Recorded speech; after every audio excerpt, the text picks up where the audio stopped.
selection by Souls of Joy and commemoration message.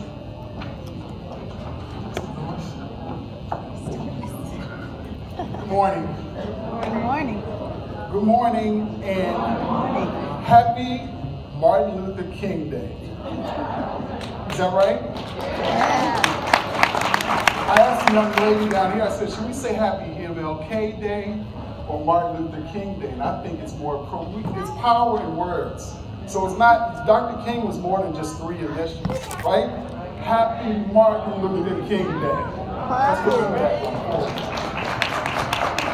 First of all, I'd like to thank my homie, T.C. Lane.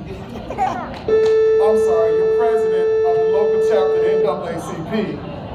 My main man, we've been playmates and buddies for all of our lives, except for the 4 months older than TC. Older than TC is than me, but we've known each other forever. So I want to thank TC, President Lane, for asking me today to do the introduction of my brother, Christopher Poindexter. The last time I introduced Chris was for his 40th birthday. Just to get that out there, before his 40th birthday. And that introduction was for a roast. There were a lot of jokes made at Chris's expense. I'm going to spare most of the comedy today, but this is now an opportunity for me to tell about a different side of Chris Poindexter. It is my distinct honor and pleasure to introduce this morning's NAACP guest speaker, Christopher Roy Poindexter. Now, usually with these introductions, the one making the intro spends some time detailing the speaker's bio, the speaker's education, work experience, and hobbies. But Chris is home. Chris is speaking in front of his home. You know Chris. You know Chris Poindexter. And he is here, home, speaking in front of family and friends, the people he loved, and the people who love and support him. So I'd like to thank you all for coming out today in support of my younger brother. Chris is, for those that don't know, Chris is the youngest of 3 brothers, Eric and John Poindexter. Chris was born and raised right here in Surry County, the county that so graciously welcomed his parents, Gerald and Camille Poindexter, who moved to the county to open a law practice just a few years earlier. Chris is a product of Surry County's very fine public school system, graduating in 95. And by the way, Chris's teachers are here, several of his teachers here. I saw Ms. Mason, I know Dr. Pierce is here. Do you have anybody else? Everybody. He has many teachers here. We'd like to thank you all for coming out and support. Ms. Elliott is here, of course, who taught me. Many of the same teachers taught me. Mr. Fowler and Mr. G, of course, I'm sorry. Oh, yeah. Who taught everybody. Chris was baptized at a young age and is a member of Cypress Baptist Church of Elbron, Virginia. Got some Cypress folks here today. Representing. Thank you for coming out. Chris was an outstanding student, and while he received his formal education at Surry Elementary and High School, much of his learning began with the many lessons. Is that me? Is that okay. Time to change classes, right? Okay. All right. But much of his learning began with the lessons taught to him by Grandma Butler. Y'all remember Grandma Butler? Miss Utori Montgomery Butler, who at one point, I believe, was a vice president of the NAACP, this chapter of NAACP. Grandma not only taught him, we call her Grandma, y'all know her as Miss Utori Montgomery Butler, but Grandma taught him not only his ABCs and how to spell his name, of course, the Lord's Prayer and the Beatitudes, but also instilled in him the values of community activism, which has long been the tradition of the NAACP and the people of Surry County. In fact, I was thinking about an very early exchange with Chris and Grandma Butler, when who was always going to meetings, whether it be Eastern Star or church or something else, but she was on her way to an NAACP meeting, and he asked her to explain to him what that was. And after she told him what NAACP stand for, Chris said, well, Grandma, can white people join the NAACP? And hurrying on her way to the meeting, without hesitation, she replied, white is a color too, isn't it? That's so right. Anyway, everybody's going. Upon graduating high school, Chris would go on to Princeton University. Is Princeton in the house? One, my wife is, went with classmates. There, Chris had an opportunity to find himself. I love that expression, find himself. When he was not spending his time devoted to his studies, like a good boy, he was an active member of the Princeton's Performing Black Arts Company and would become a member of Kappa Alpha Psi fraternity. If y'all see. And I quickly learned on my visits that Chris was the little big man on campus. Upon graduating from Princeton, and after a short term working for Disney in LA, Chris would continue the family tradition and enroll in Columbia University School of Law. It was in law school that Chris would have an elective surgery.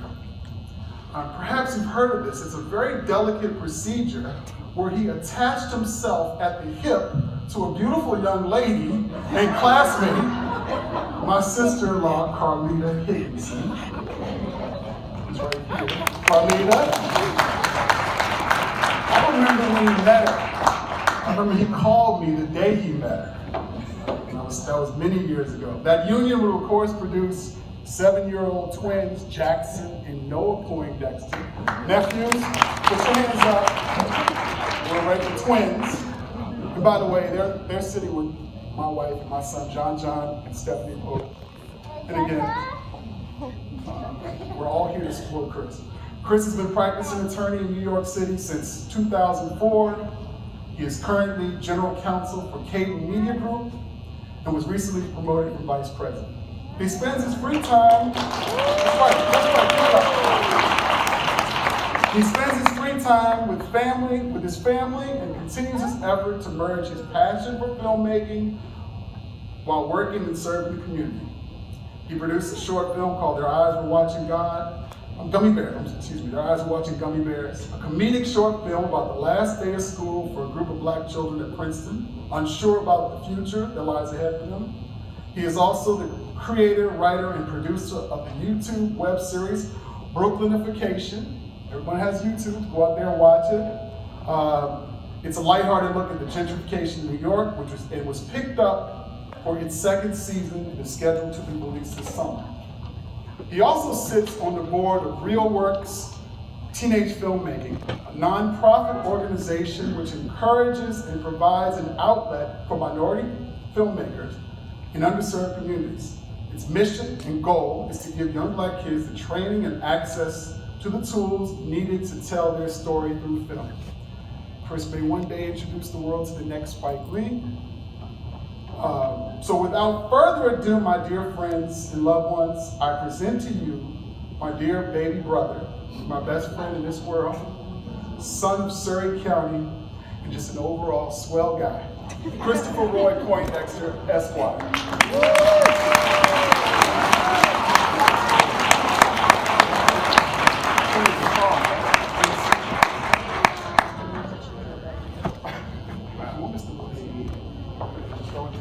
All right.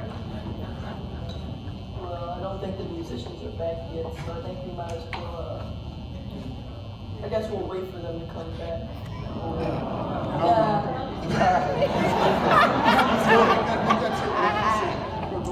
I'm gonna let him start.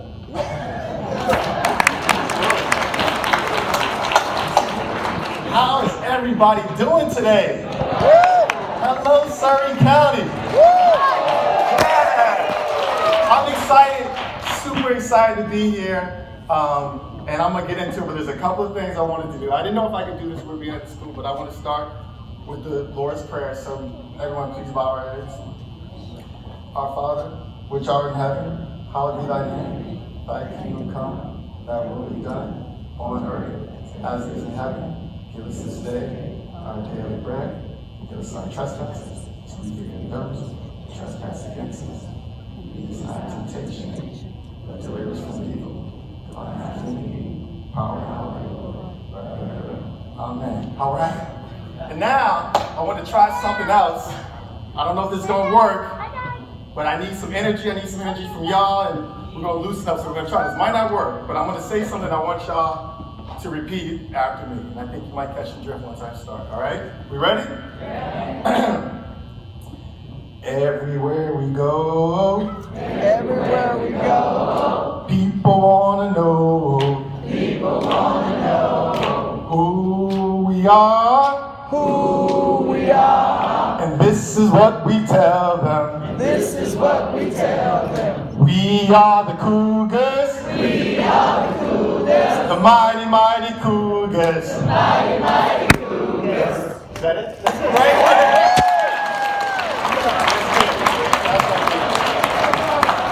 I needed that.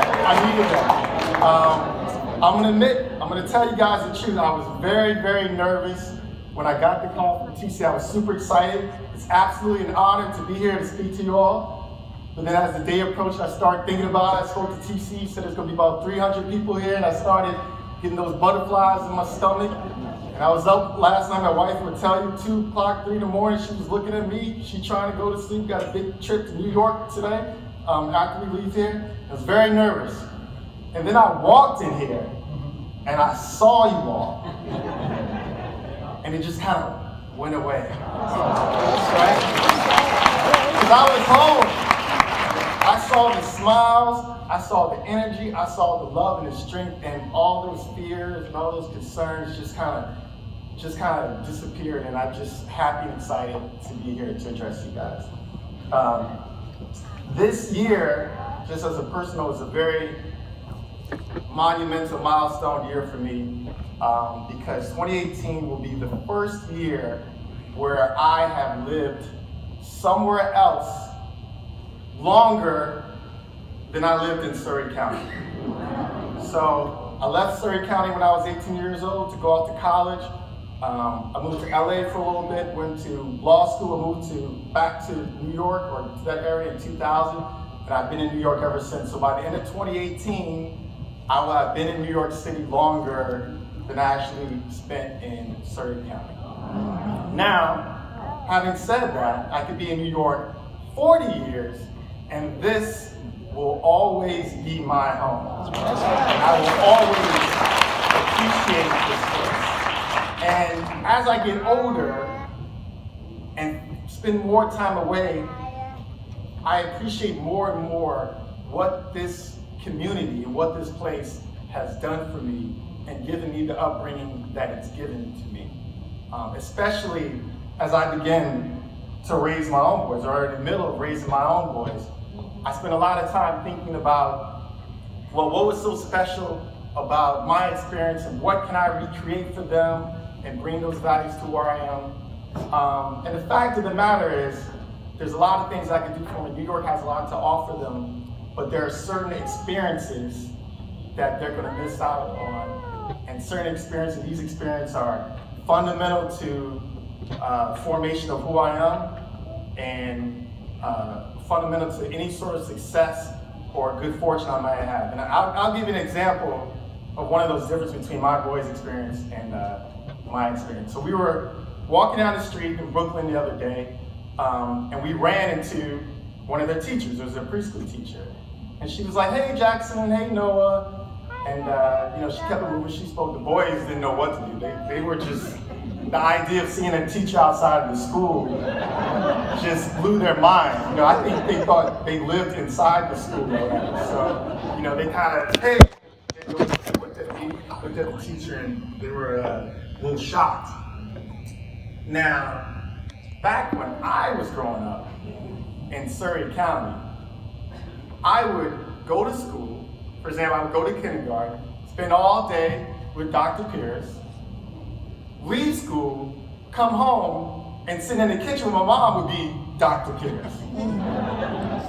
Or I would go to church and I would see Miss Junkins, God rest her soul. Or I would see Dr. Newby. The fact of the matter is I couldn't go anywhere in Surry County without running into my extended family of teachers and administrators. And that has a a couple of effects on you. One is you don't cut up if you know you're about to see your teacher at church the next day. All right? You get yourself together.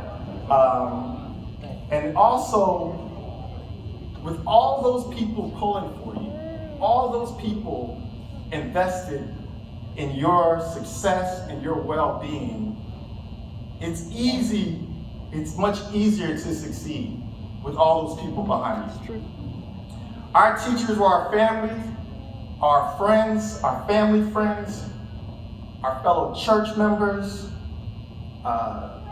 They were a part of our lives beyond the 8 to 3 p.m. and beyond this building. And I think that had an important impact on my life and all the lives of the people who've come through these schools. I think about just the other day, I ran into Ms. King, my math teacher. Is she here? She's here. There she goes. Ran into her at the Dollar General. That's when you see everybody. Ran into the Dollar General, and it was like seeing an auntie. Because I hadn't seen her in so long. I had to run and say, hey, hold on 1 minute, I gotta go get the kids. I ran to the car, they were all buttoned up and in the seats and whatever. And I said, come on boys, you gotta go inside and meet my math teacher. And they're like, what? And I was like, come on, you gotta see it. I got them and pulled them off, and I wanted to show off my kids. And I don't want to speak for her, but it was a nice moment of like seeing a family member. You want to show off your kids, and I had a sense of pride, or I could sense that she had a pride and invested in how I turned out, and she was happy to see me doing well and say she'd be here today, and it's a good feeling. And that happens countless times. I think about, and I don't want to get in trouble starting naming names, but Mr. Fauntleroy was my second dad at school. That's right. On top of me, stayed all over me. And I think about the recent passing of Ms. Powell, and I saw on Facebook there was just this outpouring of love and emotion, and just story after story of people sharing the impact that she had on their lives and shaped their future plans or whatever. And that stuff is important. Every bit of that counts.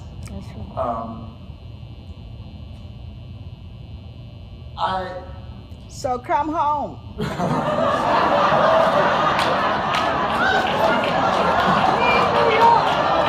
Well said. Well said. My mother, ladies and gentlemen. My mother. And this is just one aspect. We'll get it back on track. It's one aspect, I think. One small thing that makes Surry what it is.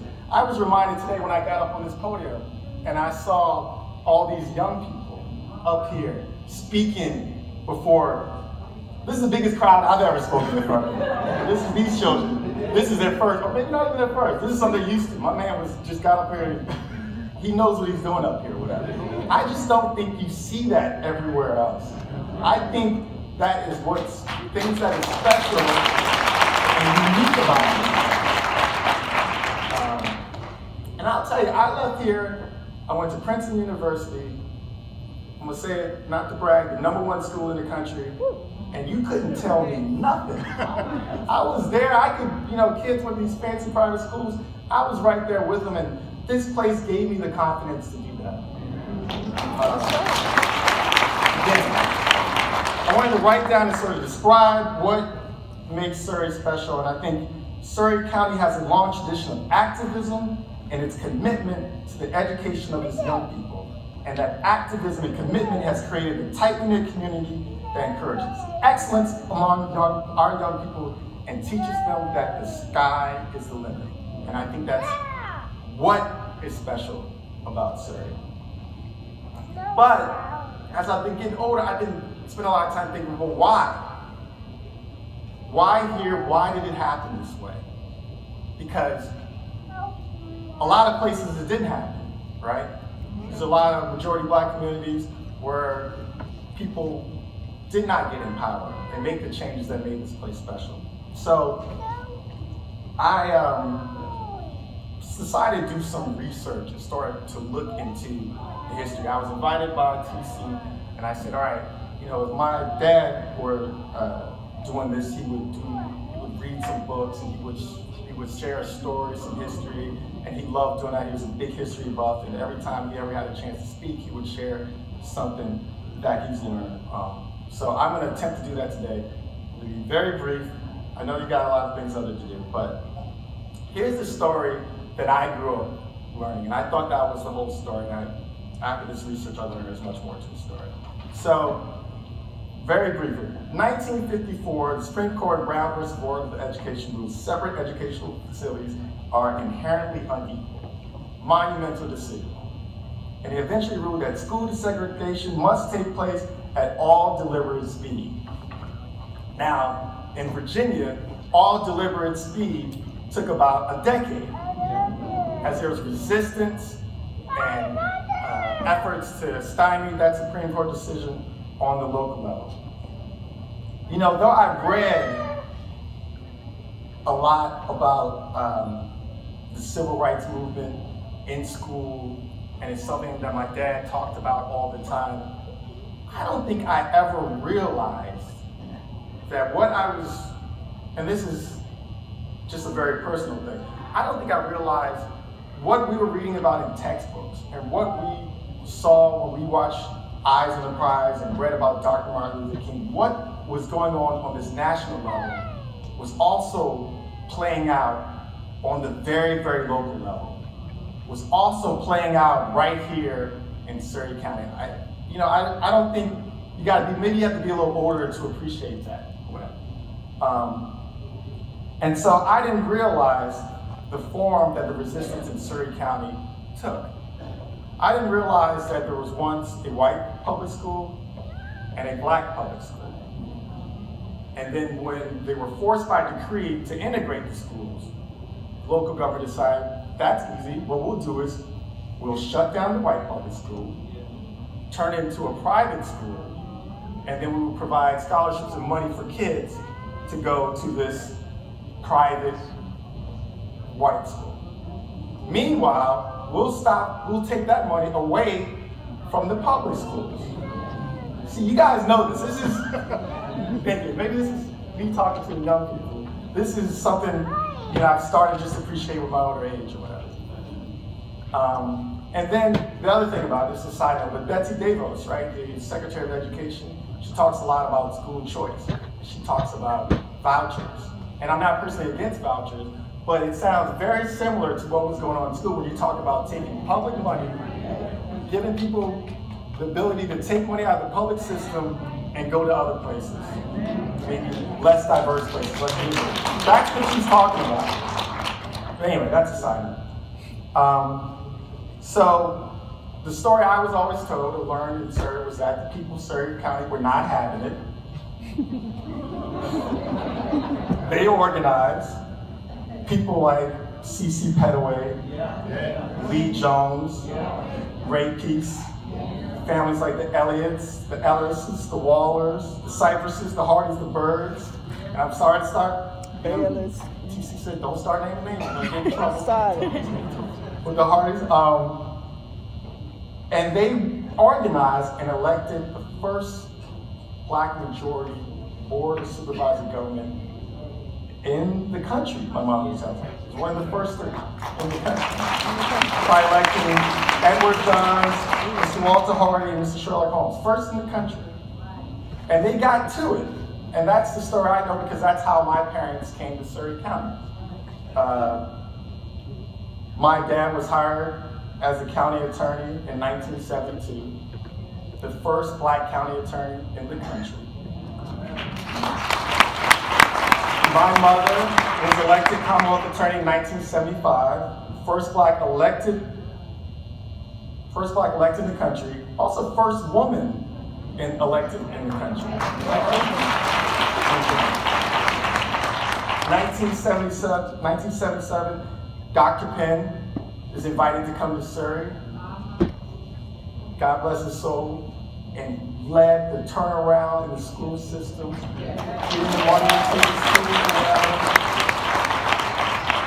fighting for our teachers to get their advanced degrees. All this is part of a strategic effort to improve the education lot for all of Surrey citizens. And I I just gonna admit, I knew these things. I knew these people, but I don't think I saw the connection growing up here. All I know is in the first grade, I came to a brand new elementary school. And I thought I was supposed to have this brand new pretty facility or whatever. I don't think I appreciate the decades-long fight to make that happen, all right? I always knew that there was a school down the street, a private school down the street, but I never realized the relationship between that school and the effort to integrate, or the relationship between that school and Brown v. Board versus education. I didn't see, I thought people went there because they wanted to play sports and basketball, they could get more playing time over there as opposed to Surry. That's the way I thought about it. And then you think about it more, and I tell this story to people all the time, the way integration played out in Surry, that it got to the point where people were willing to spend money to go to a school that had less resources than the public school. That desire for separation was so great that people were willing to come out their pockets to do that. That's something to remember. That's something to think about. But again, I keep asking myself in preparation, why exactly? And I got a theory, guys, I want to share with you people. Just give me a second. This is my part. This is me doing a little history. This is what I've learned in preparation today. I'm going to ask, how many people know the name Dr. John Jefferson Smallwood? Okay. In the room? All right. How many people here have heard of Smallwood Memorial Institute? Okay, all right. Okay, so how about you young people? Never heard of it? You know that? This is what we need to teach in the schools. We gotta figure this out. I just this year found out or learned about Dr. John Jefferson Smallwood. And I learned on Facebook of all pages. Somebody, I think it's Renee Brown, Michelle, I think your wife, made a post about the school. And I thought it was fake news. I was like, what? And I went and looked it up. But I recently ordered a book to learn more about this man. The book, and I want to recommend this to everyone here. It's called One Common Country for One Common People, the Selected Writings and Speeches of Dr. John Jefferson Smallwood. But Dr. John Jefferson Smallwood came to Surry County, built a black college that was here, that educated over 2,000 young black people. And there's nothing left, there's a marker on 40, I think, commemorating it. But there's nothing else left of that school. So I'm gonna spend just a couple minutes, bear with me, as I talk about this man. And I think this fits into the long legacy, the tradition that we know about Martin Luther King, but we need to know about what's happening on the local level. So, Dr. Smallwood was born a slave in 1863 in Northampton County, North Carolina. He was actually the grandson of Nat Turner, okay? Right, so that's amazing, right? Grandson of Nat Turner. He was a renowned public speaker and educator who spent his entire life dedicated to his own education and the education of his people. He was a voracious reader even as a slave. And by the time he was emancipated, when he was 12 years old, he went off to Shaw University to earn a degree there. He was recognized as a powerful and dynamic speaker, advocating for the rights of Black Americans. The Virginia Pilot would describe him as the most powerful and most eloquent speaker in the South. He would go around, early in his career, he supported himself by teaching, lecturing, and shining shoes. That's how passionate this man was about education of himself and his people. He would travel all over the country speaking on race relations and eventually be invited to lecture and study in Europe. He studied and lectured at Trinity College, at Oxford, and also in Europe, Germany, Goethe University in Germany. And then in the height of his career, his public speaking career, he took all the money that he is collecting for speaking fees, and he bought 271 acres of land in Claremont, Virginia, right here. And this is the part of the story, one of the parts of the story I want to know more about is why did he pick this place, right? What did he see and recognize, rightfully so, that this is the place for his mission. Because he's not even from here, he's from North Carolina, right? But this is the place he chose to set up shop. He devoted the rest of his life going to school and educating students, teaching them Greek, Hebrew, biblical history, agricultural science, among many other subjects. And the school grew and did well for some time. The school started with 10 students, but by the end of the Institute's first decade, it graduated nearly 500 students. Now, I think it's important to recognize what he was doing during the time that he was doing this, right? So this is at the turn of the century, and this was actually considered one of the lowest points in history between black and white relationships in this country, because this is after Reconstruction, right? And during Reconstruction, you know, there was a lot of progress by black people, and a lot of black people were elected government officials. Surry County's own Goodman Brown, Sheldon Brown's great-grandfather, four greats, was elected to the House of Delegates.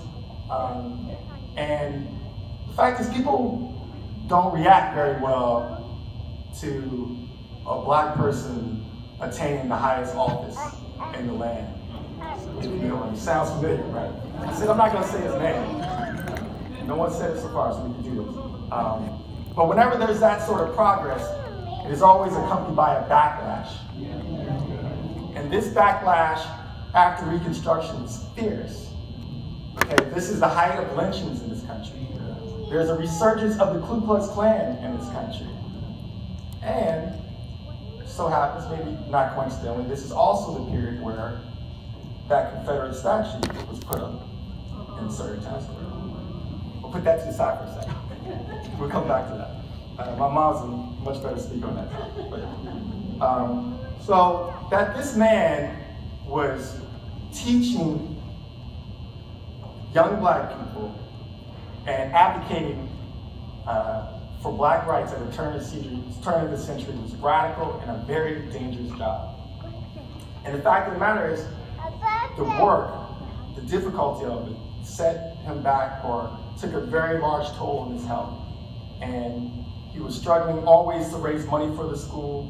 There was always people fighting to shut the school down, black and white, says the book. Many, many setbacks. And the fact is, he died very prematurely. He died at the age of 49. And he had one dying wish, or his last dying wish was that his project continues and people support it and the school live on.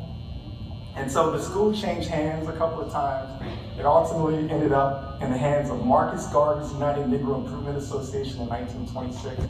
So Marcus Garvey, person I read about all my life, has a connection to Surry County that I never realized. But that didn't last very long, and eventually the school was shut down. And like I mentioned earlier, the school was abandoned. There are no buildings left. The remaining buildings were dynamited in 1941, and there's really no traces of the school left in Claremont, except for maybe that marker. Now, this sounds like a very sad story, but I have an optimistic outlook on this, and this is bringing back to why Surry is so special. So during the period he was here, he educated over 2,000 people, right? And I wonder, where did they go? Where are they now? And I think in this room, there are probably many people here who have relations or descendants of the people who came through this system. I like to think that Dr. Smallwood planted these seeds in Surry County that took root and made these grounds hallowed grounds. Not very far from here, just up the road. And I like to think the fruit of his work is this building right here. Is the people here, the success of the school systems, and the success of the young people right here are all part of that legacy. I think there's this larger story that contains the large national movement and the local movement, and that is our local story. Now, I think it's appropriate, as I start to close out, to return to a quote of Dr. Martin Luther King, and I think it's particularly appropriate here, when Dr. King said, "Human progress is neither automatic nor inevitable. Every step towards the goal of justice requires sacrifice, suffering, and struggle, and the tireless exertion and passionate concerns of dedicated individuals." I think Surry County is a hotbed of dedicated individuals.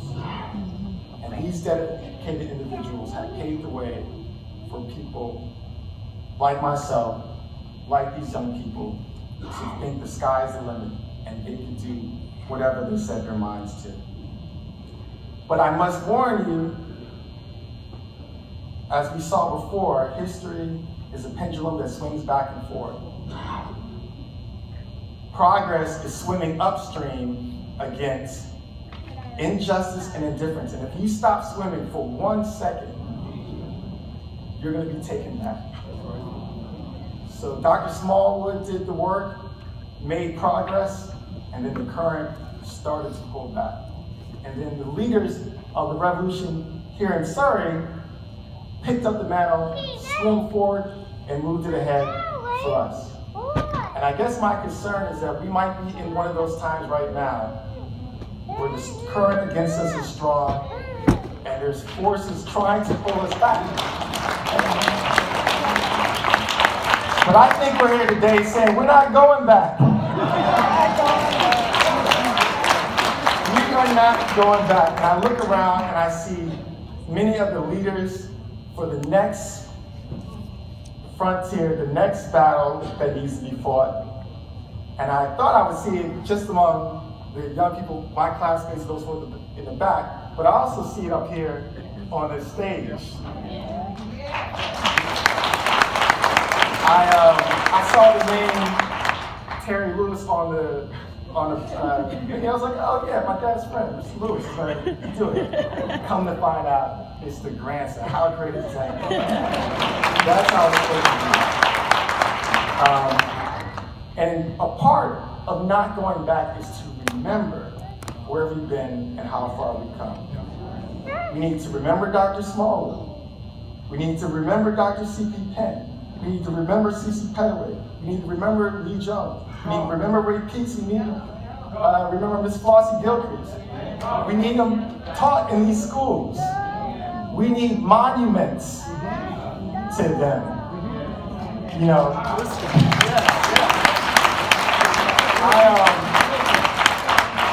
me and John talk about the Confederate statue a lot, and I said I can't in New York come down here, stir up the pot, and then leave for everyone else to deal with.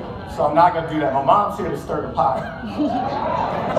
She'll stir it up. But I've noticed one thing that's really interesting about that statue. I did a little research on the statue as well. Can anybody tell me the name of the person in that statue? Does anybody know where he's from in Surry County?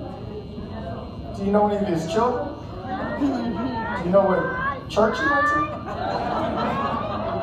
You know any of his kinfolk? You know his mama and them are? No?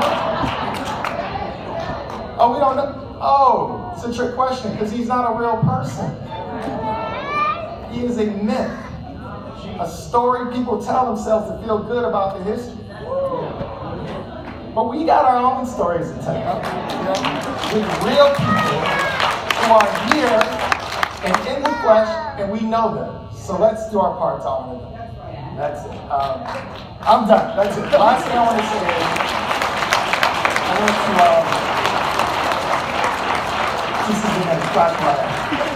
last thing I want to say is, I want to thank Surry County. This is something I wish my father could be here. He can't. He's not well enough to be here. And it's very hard to be far from him in New York, in the state he is. But I take some comfort in the fact that he's home. And there are these people here who are taking care of him and checking on him and looking out for him. And we are very appreciative of that. Thank you.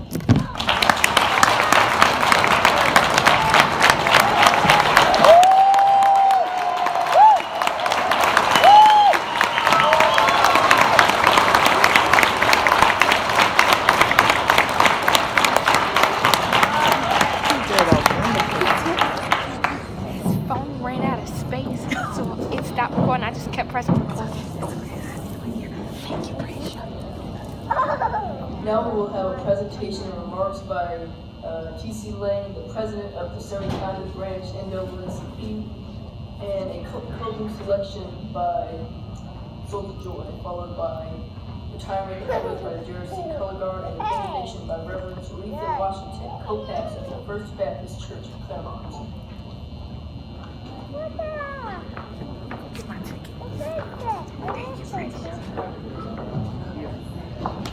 Thank you, Terry.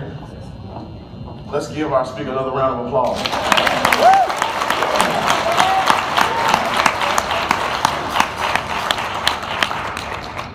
Before I get into my remarks, I have a couple of presentations. Terry, don't go anywhere yet. We have a quick presentation we want to present you with before you leave. So young Master Terry, don't you love your kids? Kids are great. Yes.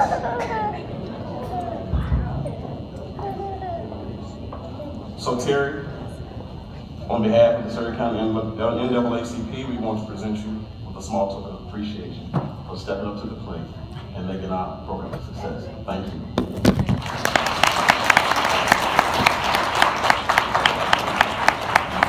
Now to my brother Chris. You know, John and I used to pick on Chris because he was kind of frail.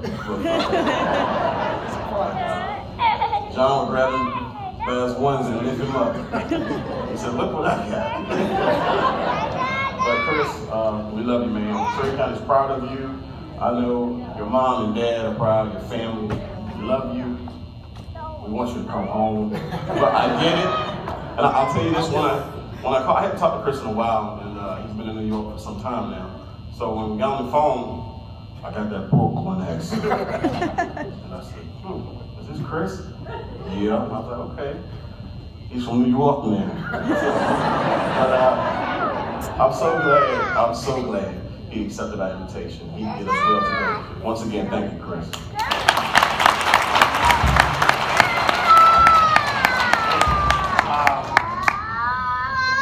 I was supposed to give money today. So I would like to, I want to thank you guys. Thank you very much for this. Also want to shout out for class of 95 tonight. But I would like to give this to, there must be some scholarship, something for the kids. Is there a scholarship or something like that? All right, so I want this to go to these kids who are amazing, scholarship or something like that. Please. All right.